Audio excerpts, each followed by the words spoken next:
आज से हम साइंस का 10th क्लास का इलेक्ट्रिसिटी चैप्टर स्टार्ट कर रहे हैं, जिसमें कि इलेक्ट्रिसिटी क्या होती है। तो सबसे पहले इसी के बारे में पता कर लेते हैं कि इलेक्ट्रिसिटी क्या होती है। तो हम जानते हैं कि electricity is a form of energy. Electricity क्या होती है? एक फॉर्म ऑफ एनर्जी होती है। क्या होती है? Form of energy. And electric current, अब सबसे पहले इसमें एक बात आती है कि इलेक्ट्रिक करंट क्या होता है। तो इलेक्ट्रिक करंट क्या होता है उसके बारे में हम यहाँ देख लेते हैं। Electric current is expressed by amount of charge flowing through a particular area of in unit time, यानी कि एक यूनिट टाइम के अंदर किसी पर्टिकुलर एरिया में से जितना चार्ज फ्लो करता है, जितना चार्ज पास हो जाएगा, उसी अमाउंट को हम क्या कहेंगे? इलेक्ट्रिक करंट कहेंगे। क्या कहेंगे? इलेक्ट्रिक करंट कहेंगे। अब इन अदर वर्ड्स, अगर दूसरे शब्दों में हम ये कह सकते हैं, अब यूनिट टाइम का जैसे हमने बताया कि यूनिट टाइम का मतलब क्या होता है। यूनिट टाइम का मतलब ये कह सकते हो कि एक सेकंड में किसी पर्टिकुलर एरिया से जितना चार्ज फ्लो कर जाएगा उतना, उसी को हम क्या बोलेंगे? इलेक्ट्रिक करंट बोलेंगे। इन अदर वर्ड्स, दूसरे शब्दों में हम कह सकते हैं it is the rate of flow of electric charge, यानी कि इलेक्ट्रिक चार्ज के फ्लो होने का जो रेट होता है उसी को हम क्या बोल सकते हैं? इलेक्ट्रिक करंट बोल सकते हैं। अब कुछ इंपॉर्टेंट इसमें चीज़ें समझ लेते हैं। ये तो हम पता कर लिया कि इलेक्ट्रिक करंट क्या होता है। अब इन एन इलेक्ट्रिक सर्किट, एक इलेक्ट्रिक सर्किट क्या होता है? यानी इलेक्ट्रिक सर्किट जो होते हैं वो टू टाइप्स के होते हैं, या तो ओपन होगा या फिर क्लोज होगा। इसको हम आगे आपको डिफाइन करेंगे। The direction of electric current is taken as opposite to the direction of the flow of electrons, यानी जिस साइड में इलेक्ट्रॉन्स का फ्लो होगा उसके अपोजिट डायरेक्शन में आपका क्या होगा? करंट फ्लो होता है। ये चीज़ें याद रखने वाली चीज़ है।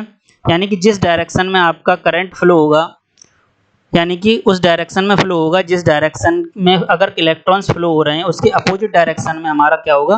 करंट फ्लो करता है। और ये हमें पता है कि इलेक्ट्रॉन्स पर जो चार्ज होता है वो कैसा होता है? आपका नेगेटिव चार्ज होता है। नेक्स्ट स्लाइड देख लेते हैं। जैसे कि यहाँ देखिए, अगर हम बात करते हैं इसको सिंबॉलिकली, यानी इलेक्ट्रिक करंट को हम सिंबल में किस तरीके से रिप्रेजेंट करेंगे, तो हम देख लेते हैं कि अगर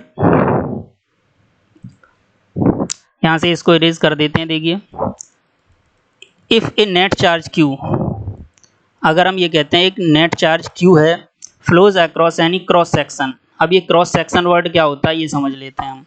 क्रॉस सेक्शन का मतलब ये होता है कि अगर हम एक वो ले लें, वायर ले लेते हैं इस तरीके से, अगर हमारा कोई वायर था मान लीजिए, और उसको कट करके देखा जाए तो जो सर्कुलर शेप निकल के आती है उसको हम क्या बोलते हैं? Cross section. तो हम यहाँ देख लेते हैं कि a net charge Q flows across any cross section of a conductor जिसमें से करंट फ्लो हो सकता है, उस वायर को क्या बोलेंगे हम? कंडक्टर। इन टाइम t, यानी t समय में अगर किसी क्रॉस सेक्शन से Q चार्ज फ्लो हो रहा है, then the current I through the cross section is, यानी I equals to Q upon T, ये आपका फॉर्मूला हो जाएगा। I equals to Q upon T, यानी कि अगर ये हमें याद रखना है, I यानी कि करंट हो गया, Q हमारा चार्ज हो गया और T हमारा टाइम हो गया। तो हम देखते हैं कि हर चीज़ को मेजर करने का कोई ना कोई यूनिट होता है। इसी तरीके से करंट को मेजर करने का, यानी I को मेजर करने का भी कोई ना कोई यूनिट होता होगा। तो हम यहाँ देख लेते हैं। तो ऐसा ही यूनिट ऑफ इलेक्ट्रिक चार्ज का तो बता देते हैं क्या होता है? हमारा कूलम्ब होता है। इलेक्ट्रिक चार्ज का क्या होगा? इसी तरीके से करंट का जो होता है वो हमारा होता है एम्पियर। क्या होता है? एम्पियर, जिसको ए से डिनोट कर देते हैं हम। किससे कर देते हैं? ए से। An electric current possesses a negative charge, ये तो हमें पता है कि इलेक्ट्रॉन्स जो होता है उस पर नेगेटिव चार्ज होता है, और वो नेगेटिव चार्ज कितना होगा? 1.6 इंटू 10 की पावर माइनस 19 कूलम। कितना होता है? यानी 1.6 इंटू 10 की पावर माइनस 19 कूलम, और ये नेगेटिव होता है। कैसा होता है? ये नेगेटिव। नेक्स्ट स्लाइड देख लेते हैं।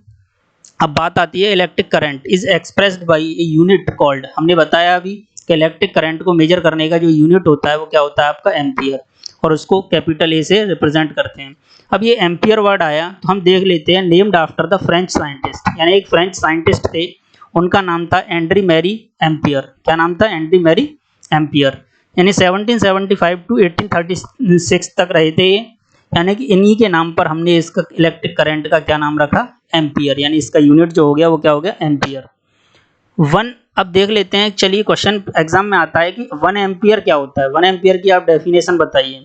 तो हम यहाँ दे सकते हैं 1 ampere is constituted by the flow of 1 coulomb of charge पर सेकंड, यानी 1 सेकंड के अंदर, पर सेकंड का मतलब 1 सेकंड के अंदर अगर 1 कूलम चार्ज फ्लो कर रहा है किसी वायर से, तो हम ये कहेंगे कि उसके अंदर करंट कितना है, 1 एम्पियर करंट होगा।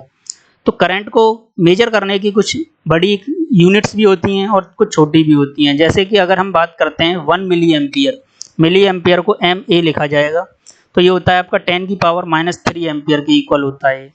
इसी तरीके से अगर माइक्रो एम्पियर देखना है, तो माइक्रो एम्पियर होता है हमारा 1 माइक्रो एम्पियर इक्वल्स टू 10 की पावर -6 एम्पियर। तो इस तरीके से हम यहाँ पर अगर इलेक्ट्रिक करंट के बारे में पढ़ चुके हैं कि इलेक्ट्रिक करंट क्या होता है, 1 एम्पियर किसे कहते हैं, इलेक्ट्रिक करंट को मेजर किस में करा जाता है, चार्ज को किस में मेजर करा जाता है, और इलेक्ट्रॉन्स पर कितना चार्ज हो जाता है। नेक्स्ट स्लाइड देख लेते हैं। अब बात आती है, चलिए ये तो हो गया, लेकिन इसको मेजर करने का कोई ना कोई तो इंस्ट्रूमेंट होगा, तो हम देख लेते हैं कि वो इंस्ट्रूमेंट कौन सा होता है। तो एन इंस्ट्रूमेंट कॉल्ड अमीटर, ये क्या होता है, अमीटर, जिससे कि करंट को मेजर कर सकते हैं हम। Electric current in a circuit, किसी भी सर्किट के अंदर अगर हमें करंट को मेजर करना हो तो हम क्या किसका यूज इस्तेमाल करते हैं, अमीटर का इस्तेमाल करते हैं। अब ये तो करते हैं, it is always connected in series in a circuit, ये भी देखा जाता है कि इसको किस तरीके से कनेक्ट किया जाएगा, तो ये हमेशा सीरीज में कनेक्ट करा जाता है। इसको हम आगे अभी सीरीज को समझाएंगे कि किस तरीके से ये सीरीज वर्ड आएगा, इसको एक्सप्लेन करेंगे। It is also connected in series in a circuit, the electric current flows in the circuit from positive terminal to negative terminal, यानी कि जब भी हम सेल की बात करते हैं, यानी बैटरी की बात करेंगे, तो सेल जो होता है वो एक छोटा यूनिट होता है, और जब सेल्स को मिला देते हैं तो वो क्या बन जाती है, हमारी बैटरी बन जाती है। तो जब हम अगर सेल की अंदर बात करेंगे, तो करंट हमेशा पॉजिटिव टर्मिनल से किधर की तरफ चलेगा, नेगेटिव टर्मिनल की तरफ चलेगा। तो इससे रिलेटेड एक क्वेश्चन देख लेते हैं कि किस तरीके से एग्जाम में ये क्वेश्चन आएगा हमारा करंट से रिलेटेड। तो एक क्वेश्चन है, a current of 0.5 ampere is drawn by the filament of the electric bulb for 10 minutes, find the amount of electric charge that flows through the circuit. तो देख लेते हैं नेक्स्ट इसको कि किस तरीके से हम इसको सॉल्व करेंगे। ठीक है, तो ये क्वेश्चन हम आपको डिटेल में समझाएंगे कि किस तरीके से हम इसको सॉल्व कर सकते हैं। तो आप इसको क्वेश्चन बेस पर इसको ट्राई कर सकते हैं। ठीक है, एक्सप्लेन कर देंगे हम इसको आगे। तो यहाँ तक का आपका ये वीडियो है। नेक्स्ट आपको इसकी नॉलेज जो है 10th यानी कि जो चैप्टर है, रिमेनिंग चैप्टर है, उसको हम आगे की वीडियो में आपको प्रोवाइड करा देंगे। Thank you.